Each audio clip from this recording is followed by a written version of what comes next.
Hi, this is Jake at Optery. Here are the step-by-step instructions for removing your information from PublicSearcher. By the way, this is brought to you by Optery, the best company for removing your personal information from the internet.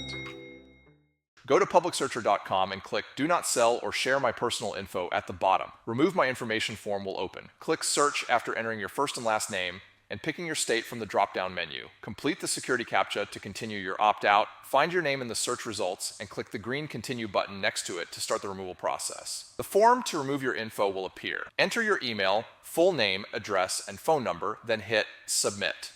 An on-screen notification will appear confirming your information removal request. Check your email inbox for an email from PublicSearcher.com. Open it and click the confirmation link.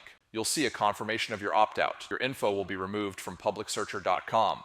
Congratulations on opting out of PublicSearcher. You have taken a simple but important step towards reclaiming your privacy. However, there are hundreds of people search sites. They are constantly changing, and it's nearly impossible to stay on top of these data brokers. That is why Optery offers the free exposure report. The exposure report shows screenshots from sites that have your data with links to let you see that data right on the site. Use the exposure report and our how-to guides to opt yourself out for free or sign up for an Optery paid plan, and Optery will handle the monitoring and removals for you and your family members. Bonus tip: if you're a business owner worried about the security of your employees, we also have Optery for Business. Go to Optery.com to sign up for your free exposure report.